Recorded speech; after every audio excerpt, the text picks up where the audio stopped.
Welcome to this episode of Consider It Blacklit. I am Kim, your host, and for those of you tuning in for the first time, Consider It Blacklit highlights films, television programs, and stage plays that feature African Americans both up front and behind the scenes. We also discuss social issues as it relates to some of these programs and how they may or may not impact our communities. So thank you for tuning in, and we hope you continue to tune in each week. Today, it is my pleasure to highlight the Elisa Monte Dance Company. But before we start talking about the company, let's just give you a little preview.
So today, to discuss the Elisa Monte Dance Company, we have the Artistic Director, Tiffany Rea-Fisher. Welcome, Tiffany. Thank you so much for having me on, Kim. I'm so excited to have you here. So why don't you give us a little history about the dance company? Sure. Elisa Monte Dance is a 39-year-old modern dance company that was based here in New York. Elisa Monte is our founder. She's a born and raised New Yorker, which I love. I'm not originally from here, so I love that. And she was a principal dancer with Martha Graham Company and was mentored by Alvin Ailey, so, you know, not too shabby. And she started her company 39 years ago, and she retired 35 years ago. And I was a dancer in the company, and she asked me about how I felt about taking over the company, and I thought she was joking because I had never considered doing anything like that, but the whole time that I had been with her, she had been grooming me, and I didn't know. So this is my 15th year with the company, my 4th as artistic director, and it really is a dream come true being able to carry on the legacy and lineage of Elisa Monte while also using the company as a vessel for my own work. So that's amazing. Yeah, that's amazing. Exciting. So you said it's the 39th year. Yes. Next year is the 40th. Yeah. Are there any big plans for the 40th anniversary for the company? We are planning a retrospective at the Flea Theater. So last year we became an anchor partner with the Flea Theater, which was wonderful because for us what it meant is that we had a home for our New York season. So our audiences knew where to find us. We weren't jumping all over the city. So we can be found at the Flea, and we're actually going to be taking over the entire space. There's 3 theaters within the Flea. So, and it's the first time in their new space anyone has done that. So we are interested in bringing back all of our collaborators and having something specific with like costumes and working with some augmented reality so that you could scan a costume and see like Elisa perform in that costume while also doing excerpts of old repertory as well as new premieres. Oh, that's exciting. So tell our audience a little bit about you. I mean, you're artistic director, but you're a dancer. Mm-hmm. So for anybody out there, any of the young people who wanted to follow your path, why don't you tell us how you started? Like, how old were you when you first started dancing? Sure. So I was 3 when I first started, and I got into dance because my mom's, she claimed that I had no rhythm, and she saw me dancing to the TV to some music video on MTV and was like, this will not stand. So she put me in dance classes, and I just loved it. And I played sports all throughout high school and elementary, but it was always dance that I kept coming back to. I never knew that you could be a professional dancer. I didn't know that that was a career that you could have. I didn't know what an artistic director was. It was not something that was just in my sphere like that. But I had a friend of mine, his mom, did a lot of research about dance conservatories and spoke to my mom and said, I think that she's good enough to get into a conservatory. I had no idea what that meant, but I was like, sure, let's try it. And so I did some auditions, and my first choice was SUNY Purchase, and I got into SUNY Purchase, and it was wonderful. The very first day, I busted my knee. Oh, no. In like day one. Just like first thing, you do a class to find out your level, and I had been struggling. I was coming off of a knee surgery, and it just was still not ready. Oh, wow. But what it did for me is, because I was a competition kid from California, and so I didn't know anything about modern dance, and like these kids are coming from Idlewild and LaGuardia, and so they knew about this genre of dance that I had never heard of. So that first semester, I just stayed in the library. And it opened up this whole new world of dance for me that I loved, and I became just like completely just obsessed with it. And I always thought if I did become a dancer, I would be a tap dancer, because that was my main love. But modern dance came in, and I just have not looked back since. Wow. And getting back to your injury, that's an example of things happen for a reason. Yeah. Because you had the injury, it opened up the world of you researching all these different types of dance. That's right. Just kind of fuel your like passion for it. It was, and when I came back second semester, I was so gung-ho. Like, I was so ready to go. And from there, I took jobs in Europe. My first job was actually in Europe, and when I came back to the States, I had a couple of friends who were in the Elisa Monte Dance company, and I had seen the company at the Joyce Theater, and they said, you should really audition. I think Elisa will really like you. I loved the work, but I just didn't think it was for me. Like, aesthetically, I just didn't think it was for me, which obviously I was wrong. Now, why didn't you think it was for you? I think at that point I was still,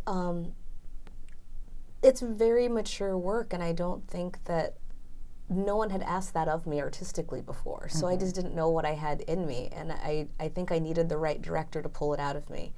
And I'm a very kind of a grounded and like powerful dancer, and so nothing more really had been asked of me. And that work was so sinewy. It was so like it had so much flow and grace in it, and I appreciated it, but I didn't think it was in my wheelhouse. Right. Elisa thought differently, and I'm happy to say that after working with her, like, she really tapped into that, and so I was able to do both, and I wasn't like a one-trick pony. I was really able to tap into the artistry and bring all parts of myself to the work, and I think, I don't know that anyone else could have brought that out of me. I think it had to be me with her. Oh, that's amazing. Yeah. So talk to me about the style of dance of the company for like someone who's not a dancer. You know, you have your modern dance, people familiar with Alvin Ailey. Like, maybe talk a little bit about the type of dancing that's out there and the type of dancing that this particular company does. Sure. So it is a modern dance company, so we don't dance with shoes, but we are a contemporary modern dance company, meaning that we don't stay in one style. So it's not just Graham or Horton. I think one of the things that Elisa did and that I'm trying to continue is that I think what we both love about modern dance is it's very visceral. So all of the dancers are conservatory trained and have a strong ballet background, but we use that vocabulary to expand past it. So we're not pigeonholed into using this one vocabulary and kind of trying to reinvent that. Elisa was able to bring in, she did really strong partnering, and she really was a early member of like MoMix, so those types. So I think that we're both able to bring in different parts of ourself. I think with me, like, my tap rhythms show up even though we don't have shoes. I think my interaction with the music shows that. So I think Alvin Ailey is a good example of that, but of what a contemporary modern company is and looks like. I think the difference is that our style is more consistent because we're not a repertory company. So with Alvin Ailey, they bring in different choreographers that specialize in different styles.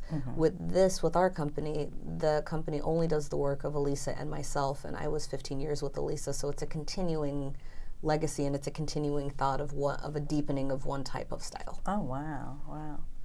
So you're artistic director, which is amazing. It's incredible. I'm really excited every day. So tell us, what does an artistic director do? Do they choreograph? Are they administrative? Or, what is your day-to-day like? Yeah, so I think depending on what company you're with, artistic director can mean lots of different things. For me, my job is as choreographer as well, so I am responsible for resetting any works that the company does that are Elisa's, plus making my own work.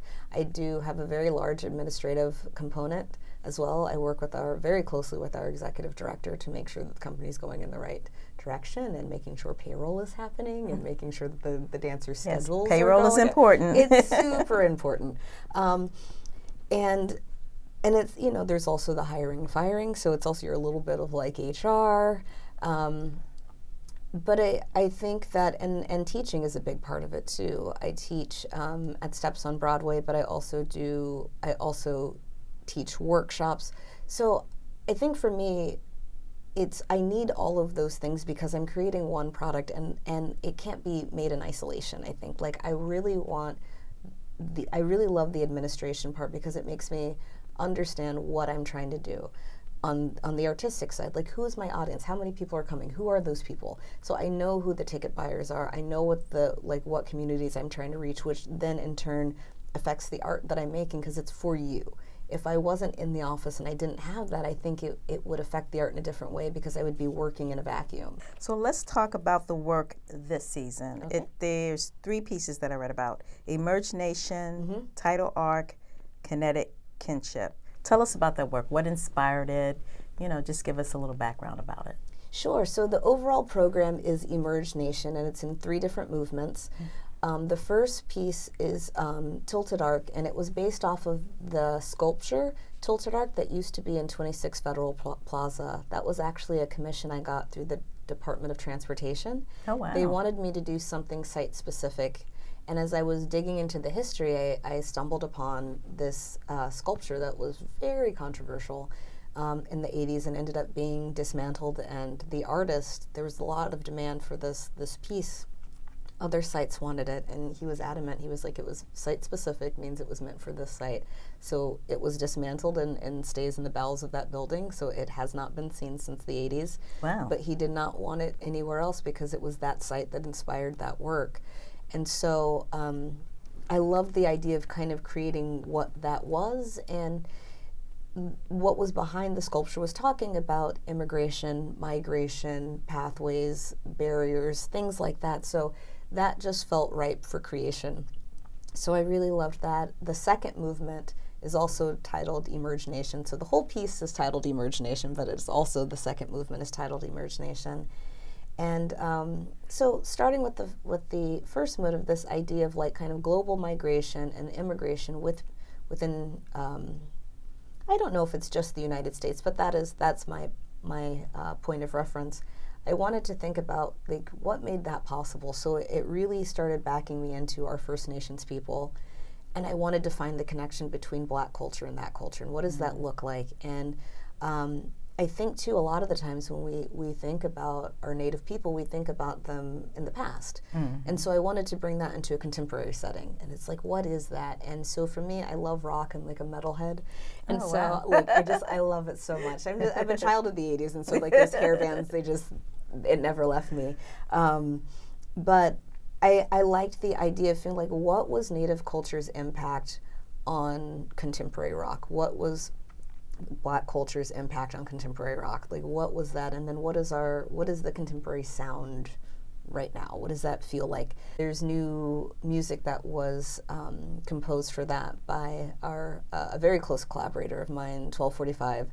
She's an amazing, she's a DJ, but she also works as our sound coordinator, and she's composed a couple of pieces as well. I love that name. I was reading 1245. Is it a group? Is it a person? So this is why I have my notes, because I asked her, because I knew you were fascinated with the name. So it's one person. Her given name is Erica Lewis Blunt.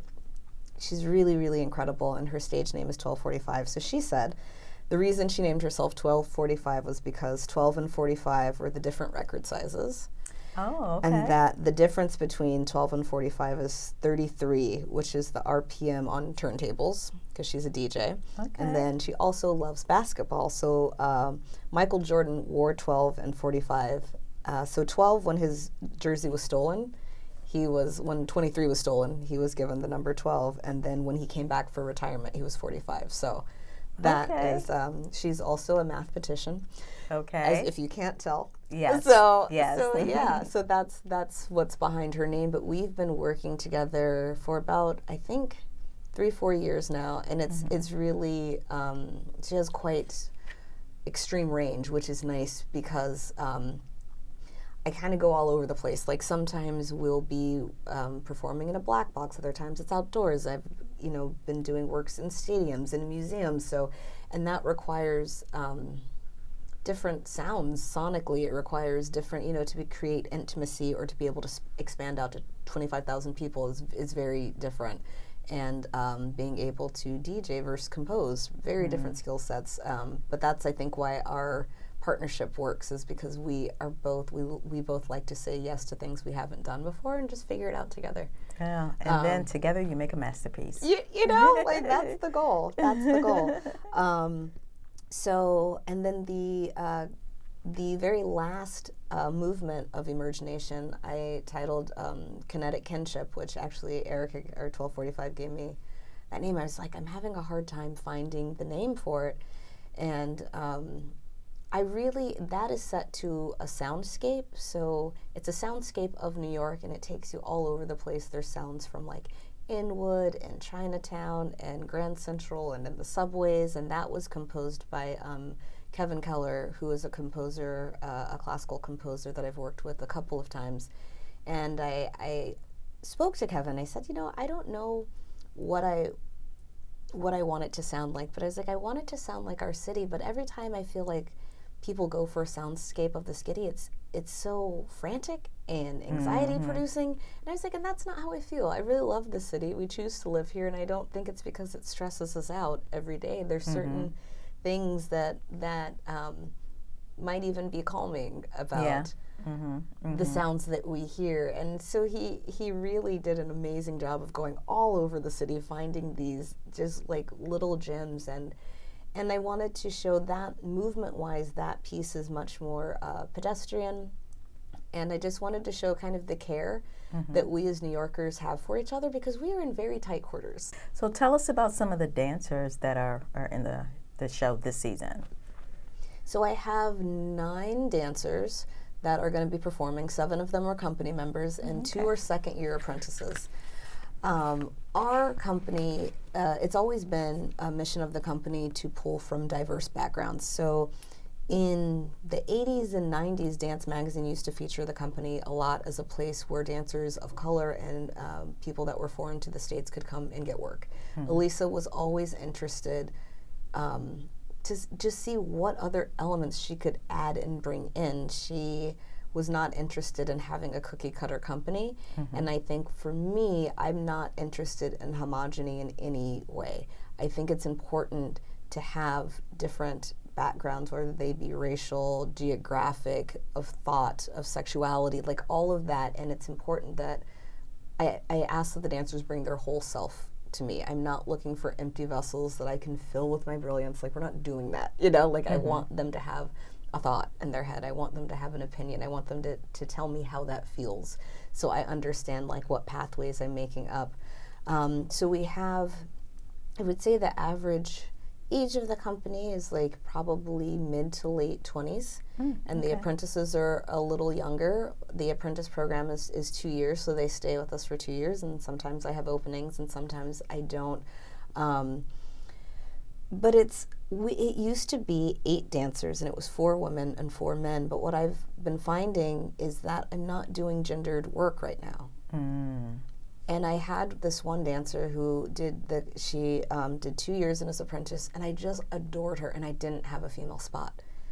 And I was just like, and I just told her, it's like, just hold out. I'm going to see what I can do. And I just don't, because it was the end. We have evaluations at the end of the year. She knew that there were no spots to be had. Wow. I just had male spots, but she had really earned this. And so I backed into it. And it's like, when you're carrying on someone's legacy, I think it's important to carry certain things on, but it's also important to pivot and change when it demands that. And so I went to my board and I was like, I think I'm going to change it up because she's earned this. And I don't know, like as I'm thinking about the work that I'm doing, I don't know that I need 4 men. I think that we can go 5 and 3. Okay. And so that was the first time in the company's history that like that shift had been made. And when I tell you she came in and just slayed it, she has never made me think, You never had a second thought about it. I did not. It was really great. So talk to me a little bit, and you had touched on this when you talked about the 40th anniversary, the technology that you're using this season. You're doing something via the Reveal app? Yes. Yeah, why don't you tell the audience about that? So I'm working with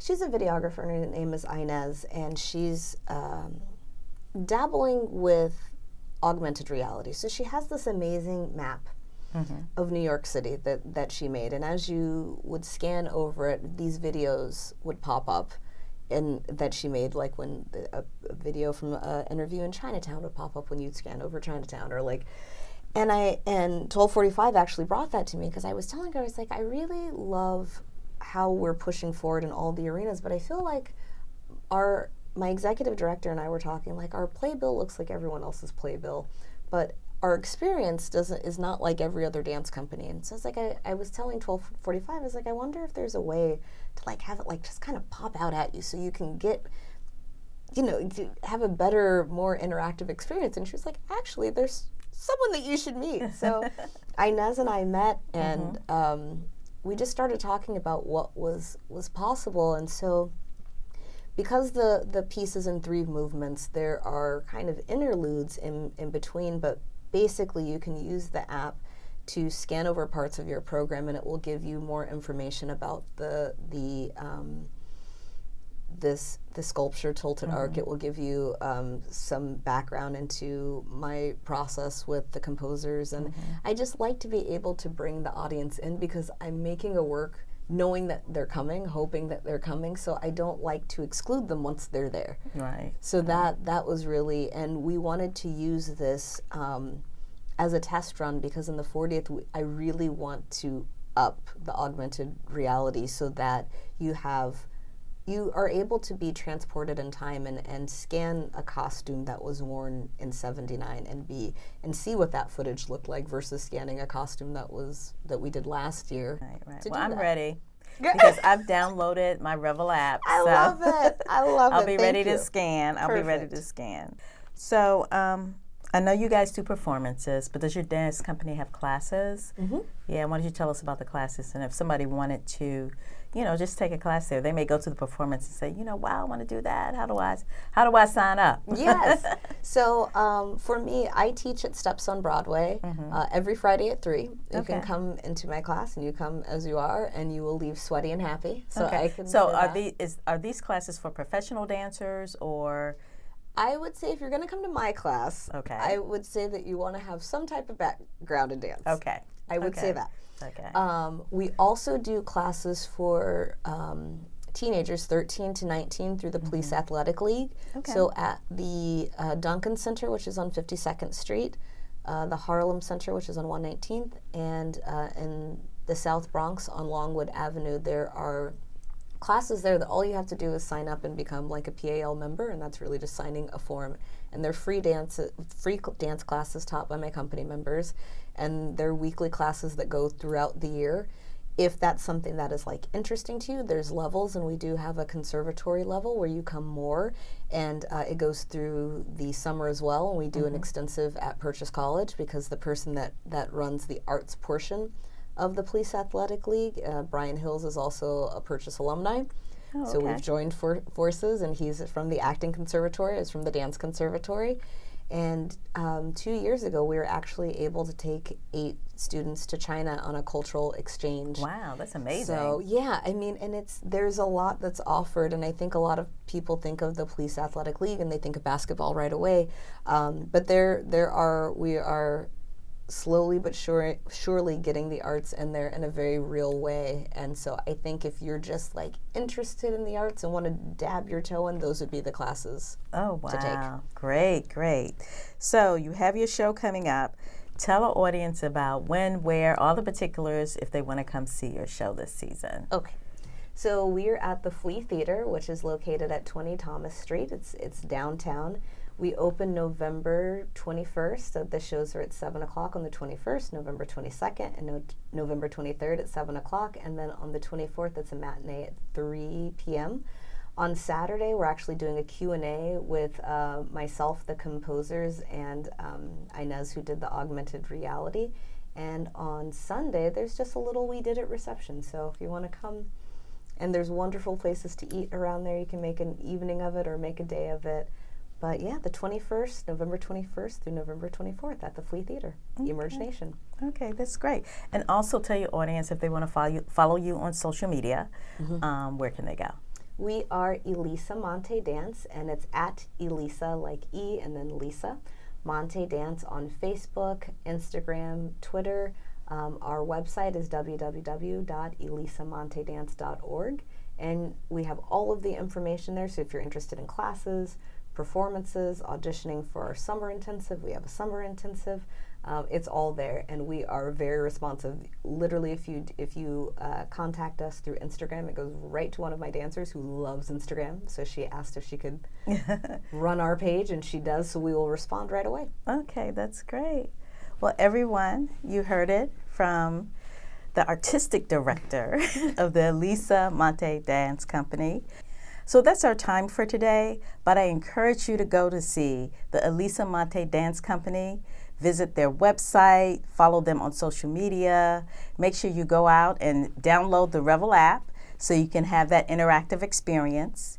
But we strongly, strongly urge you to go out and see the show. Thank you for tuning in, and until next week, consider yourself Blacklit. Thank you.